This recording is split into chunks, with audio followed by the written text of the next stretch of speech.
With an ugly loss last night to the Nationals, the Reds have painted themselves into a July must-win situation. We'll tell you what we mean on today's Locked On Reds.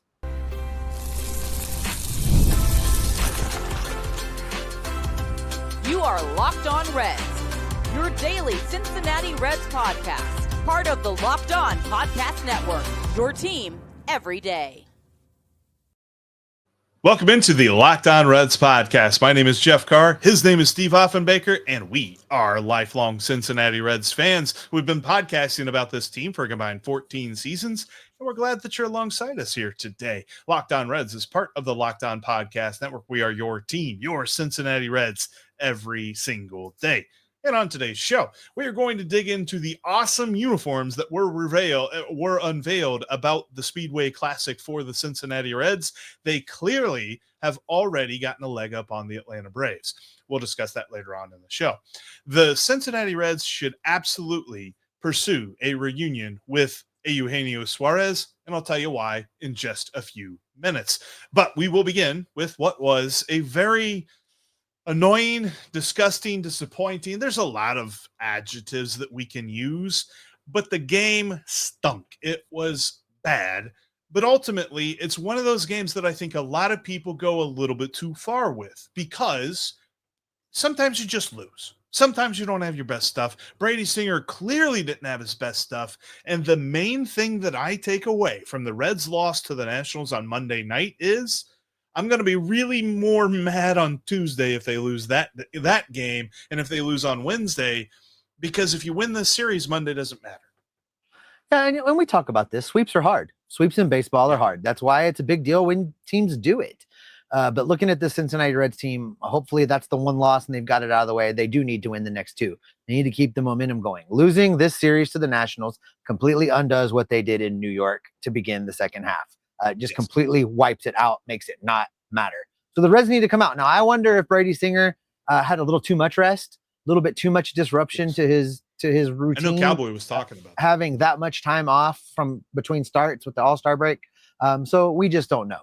What I do know is that the Reds really need to try and limit the exposure of the bullpen over the next 2 days, because a lot of guys covered a lot of innings yesterday for Brady Singer. So you look at this game, the first thing you want to do is really be like, really?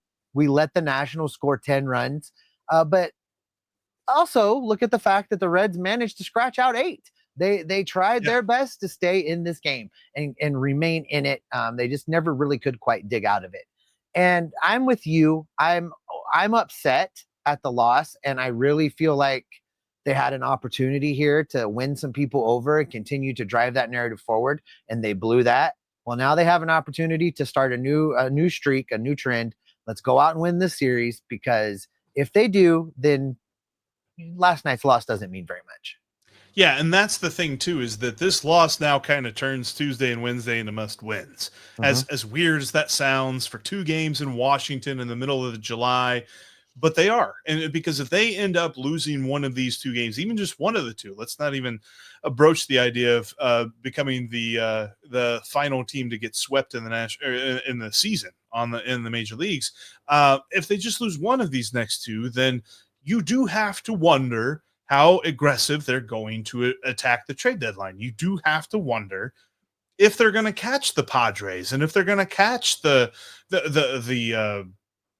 wild card race, because the Padres won last night, and so the Reds fell back again. The Mets won last night, and the Reds fell back behind them some more. And it seems like whoever between the Brewers and the Cubs, one of those teams is going to win the division, which now the Brewers are actually ahead in the division because of their crazy 11-game winning streak. So everybody ahead of them just seems to keep getting further and further and further. The Reds need to make a run. This is even something, too, where like you almost start making the case for it's not even just go win this series. You've got to win multiple series in a row. You cannot just keep doing, okay, you win 2 here, lose 1, win 2 here, lose 1. Like, you got to start winning series in succession, because where the Reds are just isn't going to get any better if you're ho-humming it. Yeah, you want a noise-making win streak is what you're asking for. Yes. 6, 7, 8 straight wins. This would be a good time. This would be the best time for them to go on. We've got players talking about wanting to force the front office's hand. That's how you do it. Go beat these teams you're supposed to beat. And yesterday was an absolute train wreck. They didn't get it done.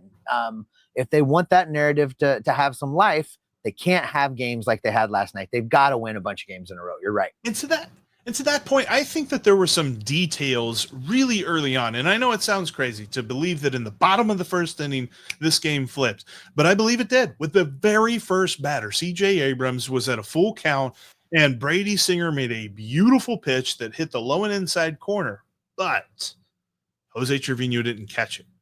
And umpire, let me tell you what, there were plenty of balls that the catchers did find into their mitts that he called wrong.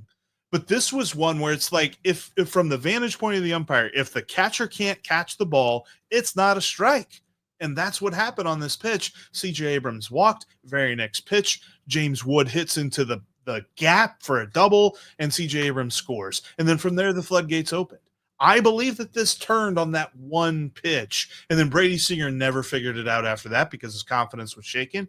And he hadn't really even yet found his groove again from where he was in his last couple of starts before the All-Star break. And so here he is now getting pulled in the third inning, having already allowed 5 runs, 2 guys on base that that's on his ledger, and those guys coming around to score as well. So it's just a horrible day for him. Yeah, give me the ABS. I'm ready for it. I thought for sure Brett Sooner was going to get ejected. I thought for sure that Francona was going to be ejected when we came back from that break. I was almost positive of it. Didn't happen, but give me the ABS. It's ridiculous. It's one thing to miss, but it's one thing to miss so badly that both teams are angry at you. And, the catchers know better than to turn around and talk to the umpire about balls and strikes. Yeah. And we actually saw that from the Nationals. The catcher turned around and looked at him after a call. Like, what are you doing? Like, it was that bad. So that's not what cost the Reds this game. There's a lot of reasons the Reds lost this game, but that is a piece of it, and I'm ready for that to be rectified when the ABS comes next season. Yeah, and the other thing too is, and if anybody listened to my FanDuel read yesterday where I talked about taking the under, you didn't cash out on that one because I was worried. Nice job. I was worried that if the Reds lost this game, it's because the bats went to sleep and because they couldn't get a hit, and that couldn't have been more wrong because they got all the hits they needed to get. You score 8 runs, you figure you're going to win, but they just gave up so much more. And the Nationals stranded like twice as many runners on base as they scored. This could have been even worse than it was. Like, I think it just showed the struggles that the Nationals are going through, that they didn't beat the Reds by more than they did. And the fact that the Reds were able to come back in this game, there are no complaints from me from the lineup. I'm sure there's some people out there that were just like, man, really feels like they should have had some better at-bats in the 9th inning or some better at-bats in the 7th inning or, what have you. And I'm not going to do that. We're not going to take that route because this is all on the pitching. The pitching was horrible in this game. And I think that they've got to figure out exactly what it is the details are, because they've given up 25 earned runs now in 4 games to the Washington Nationals. That right there, if you want to take away as far as like getting bludgeoned by the Nationals lineup, that is inexcusable, and it has to change these next 2 games. It has to stop. They have to play better against these kind of teams. This is a turning point, Jeff. You and I, we've been tiptoeing around this all season long of not ready to give up on them, staying optimistic about what they can do, being positive about their chances to go and get a wild card, being positive about them being buyers and not sellers. It kind of all hinges right now in the here and now in the next 2 games of this Washington National Series. And the Reds have to go out and win these games. They are in July must-win baseball, and they need to get this done correctly. But you know what, Jeff? There's some other things they could do to make this team better and improve things. And one of those things could be having a good day with Jim Day if they bring back Gino. A reunion with Gino, you say? We're going to talk about that coming up next. You've got to head on over to FanDuel right now and check out all the different odds on like futures for league winners, for the pennant winners right now, because they're flipping in the American League. It has been the Yankees for a long time, but now it's the Tigers who are favored to win the American League. Odds at plus 270 to get that American League pennant. Yankees right behind them at plus 310. Astros not far behind either at plus 410. And then you got the Blue Jays at 7-1. Over on the National League side, it's still the Dodgers. They're at plus 120. They're probably not going to be overtaken. I mean, they've been swept twice in the last 2 weeks, and they're still favored. And it's almost even odds, plus 120 to bet on the Dodgers to win the National League. The Phillies are right behind them ish at 5-1, and then the Cubs at plus 550. That's on over at FanDuel. Plus, if you're a new user and you place a $5 wager that wins, you'll get $150 in bonus bets. FanDuel.com, they're America's #1 sports book. Make sure you follow us here on YouTube. Click that subscribe button, click that notification bell. Then you get the Locked On Reds podcast Monday through Friday with me and Jeff. You're also going to get Tim Daniel after each and every Reds game with the live Reds postcast. Just click the subscribe button. It's that easy. You're going to get all that great Reds content. Plus, anything special we drop along the way. If the Reds were to, I don't know, make a trade towards the trade deadline, do something big, we'll be in your feeds as well. All right, Jeff. The noise, it is a rumbling. The calls are growing. The crowd is roaring for a potential return of Gino, for Eugenio Suárez to be back in the Queen City.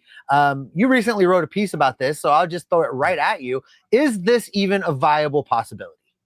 It should be. And I don't necessarily have any concrete reports from Bob Nightingale or from Ken Rosenthal or from Jeff Passan or anybody that reports on rumors that says that the Reds are linked to Eugenio Suárez. But I have an interesting theory, and it stems from Noelvi Marte playing right field on Sunday. It's the fact that they want to keep his bat in the lineup, even if he's not playing third base. And the reason that you would do that is because you get a better third baseman than Santiago Espinal. You're not putting Noelvi Marte in the outfield because of Santiago Espinal. You're doing it because you get somebody. And Eugenio Suárez is available. There are many reports right now that the Diamondbacks are looking to trade their players who are on an expiring contract. And I know that as a Reds fan, the answer is simple. Duh. We want Gino back. We love Gino. We miss Gino. We'd love to have that dude's energy back in the dugout. But playing the part of Bob Castellini, I want to know, what's it going to cost? It'll cost Chase Petty. And it probably will cost somebody else. I don't necessarily know that it's like a Chase Petty, Sal Stewart, but is it a Chase Petty, Edwin Arroyo? Ooh. Maybe. Is it a Chase Petty? Would you be willing to trade Sal Stewart for a rental of Gino? Would you be willing to do that? Chase Petty and Sal Stewart for half a season of Eugenio Suárez? Not Chase Petty and Sal Stewart. I would not do that. I would do Chase Petty and Arroyo. Edwin Arroyo. I would. Yeah. I would as well. And the big thing here is all the reports that I've seen from the Diamondback side of things is they want pitching prospects, all the pitching prospects they can handle. Chase Petty, he's ready to come to the major leagues now. They could sell that very easily in a trade. And I think that if the Reds are in this negotiation, because right now the Yankees are heavily linked to Eugenio Suárez. Right now the Cubs are talking to the Diamondbacks about Eugenio Suárez, and that would absolutely just destroy my heart if that happened. But you could see some other teams getting in there. None of them can offer the package that the Reds can offer. I am not opposed to this, but again, the price has to be right. I just finished telling you yesterday that I have no problem trading minor leaguers. We don't have to trade the top of the top, but put a package together and fill a need. This would quasi fill the need. If you can't go get an outfielder and you've exhausted those options, Gino is that power hitter in the lineup that we've talked about them wanting. Now he's not at the position that we've wanted. So now we get to relive the experiment of, hey, infielder, go play outfield, although you've never done that before. And we know what that looks like. We know very well what that looks like. And there will be times that having Noelvi Marte in the outfield will cost the Reds runs. He's going to not get to a ball. He's going to run a bad route. He's going to allow an extra base. Those things are going to happen. But the question is, with Marte's bat in the lineup and adding Suárez bat in the lineup, is that worth it? Is that worth the risk of that happening? I think that it is. I think if you can't get that outfielder that we've really been clamoring for, this is a fair solution, a fair alternative to help bolster the Reds lineup. And the bat is the important thing, because fielding wise, he might even be a little bit worse than he was here in Cincinnati. And I'm talking about, like, he's not as bad at short. He's not as bad at third base as he was at shortstop with the Reds, but he's kind of getting there. Some of the stats are saying he's kind of getting there, but his bat outweighs his defense, and he's been so good with the bat. I mean, his OPS plus is 152 right now. It's better. It's 21. That's pretty good. It's 21 points better, Steve, than when he hit 49 home runs for the Reds, all those years ago. I'll take it. And he would bat fourth. It'd be the easiest thing in the world. You put him fourth, you put him right behind Ellie, you get all the protection in the world for Ellie. And I think that you really start to talk about this team making the playoffs and making a run in the playoffs, because you then have the lineup to supplement the pitching staff that hopefully will be a lot healthier down the road, as we keep hearing different things about if Hunter Green could be back in 2 weeks or something like that. I don't know. But the whole thing for me is Eugenio Suárez would be a needle mover. And I don't think that trade then puts you into the category of, well, then are the Reds going to be one and done because of this trade and they mortgage the future? That doesn't happen with this trade either. No, because there's still a lot of pitching sitting around on injured lists, and we're waiting for the return. Rhett Lauder still out there. Haven't heard an update to his possible return, but he's going to be around. He'll be in the rotation next year. Chase Burns obviously is going to compete for the rotation next year. Brandon Williamson comes back, will compete for the rotation next year. And Julian Aguilar comes back next year and could compete for a rotation spot, although he's probably on the outside looking in. So there's still a lot of pitching if you trade away Chase Petty. And we talked about this, Jeff. You have to deal from your positions of strength in order to correct your positions of weakness. They are weak at power hitter protecting Ellie. That's the weakest spot on this team right now. Yes. And if they go get somebody, it really is a game changer day in and day out in this lineup. So for those reasons, I would support making the deal, as long as, like you say, it doesn't impact the team for years to come. And that trade, as you've described it, does not impact the team for years to come. No, and I think that's the important thing here, because for this, if this were to happen, this would be the opposite of what I said a couple of days ago, where I said I'd really like the Reds to take the big swing at closer. This would take them out of it running for a closer. They would most likely just go get some middle relief help. But yep. I think this needs to be understood, because conversations that I have with different people and different takes that I see in Reds Twitter and things like that lead me to believe that people don't understand that in order to get a difference maker, the trade has to kind of feel like it hurts a little bit. Like, you have to be okay with a little bit of a gamble. You don't get sure things in dump trades. Like, you don't get a Eugenio Suárez for a player to be named later. That just doesn't happen. And if it weren't for Shohei Ohtani in Los Angeles, Eugenio Suárez might be the favorite to win the NL MVP. He's been that good this year. And so if you get a guy like that, you're going to have to give up something that hurts. But I think that the Reds are in the perfect place right now where they can give up something that hurts, but it does not cripple their future. Kind of like what Brad Metter said. He's not going to do something that jeopardizes the future of this team. This doesn't jeopardize the future of it. I do not believe that is the case with this. Yeah, there's an old saying about you have to spend money to make money, and it holds true in baseball for trades. You have to give talent to get talent, and they're going to have to give some talent. It's a question of balancing it out, and I think there is a move to be had here. The real wild card, the thing that we don't know, is how much are some of those other teams willing to overpay. Now, they may not have as many chips as the Reds do, but somebody might be willing to overpay. And I caution Reds fans and the Reds front office, that's where you've got to draw a line. You can't just do something to do something. It has to be a move that makes sense. So I think what we're hearing from the Reds front office says they're going to hold to that line. They're not going to just up it and up it and up it just to get a deal done for somebody. But if the right deal presents itself, I think the Reds front office is going to go out and pull the trigger. And I don't think that means that they are unwilling to trade major leaguers, but again, it's got to make sense. And I'll be interested to see how that all plays out, because everybody is saying that they are hearing the Reds are going to be aggressive. Everybody is hearing that the Reds might make multiple moves, and we're going to be all over that here on the Locked On Reds podcast. But you know what, Steve? There was a lot of fun news that came out on Monday about how the Reds are going to look for the Speedway Classic. And I tell you what, they're already ahead of the Braves when it comes to this. If you're running a business, you know that every missed call is money left on the table. Think about the last time you had a service emergency, like a burst pipe. If the first plumber didn't answer the phone, did you wait? Of course not, because you just called the next one. That's why having a reliable business line is so important. And that's why you need Open Phone. Open Phone is the #1 business phone system that helps you streamline and scale customer communication, all from an app on your phone or your computer.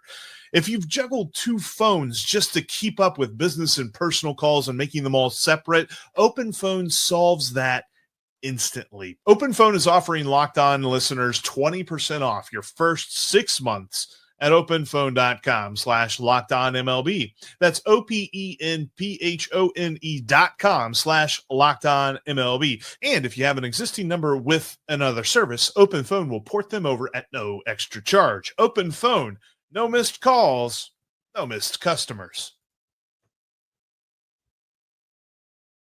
If you can't watch us on YouTube, you can always listen to us on your favorite podcasting app. We're on all of them out there. Go check us out today. And when you're done checking out the Locked On Reds podcast, make sure you check out Locked On MLB Game Night over on the Locked On MLB feed. They watch every game every night so that you don't have to.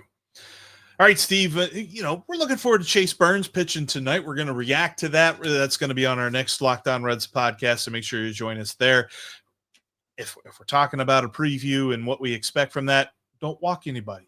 I continue to say that again. That's what I want. Walks will haunt. Walks will haunt.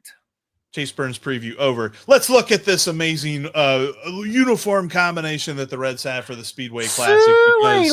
Look at them there threads, Ricky Bobby. Look at them threads. Them threads are so good. I was praying to dear Lord, sweet baby Jesus, and I said, if the Reds are going down to Tennessee for a NASCAR event, they needed them some fine threads. And looky there at Ellie De La Cruz rocking them NASCAR threads, buddy. Woo! Are you okay? That was pretty good. I'm not gonna lie. That's my best NASCAR right there. Whew. As long as you're breathing. We got some good threads here though. I love that. I love the way that the numbers look. They've kind of got a little bit of a bubble look to the numbers, more speed, speed racer, NASCAR type looking numbers on the uniforms. But it's the hats. The hats for me is where I got to get one of these hats because they got the red and then they got the black bill. And on the black bill, they have the checkered flag. And that just looks so clean. It looks so nice. I cannot wait to see this in action. And the batting helmet, too, looks pretty solid. Like on the side of it, it says Cincinnati kind of in a diagonal. Then you got the checkered flag and the player's number on the side of it. I don't know that I'd be able to acquire one of those. I'm sure that would be kind of expensive. But, yeah, I love the way that those look. And for me, they are the clear winners over the Braves. Oh, 100%.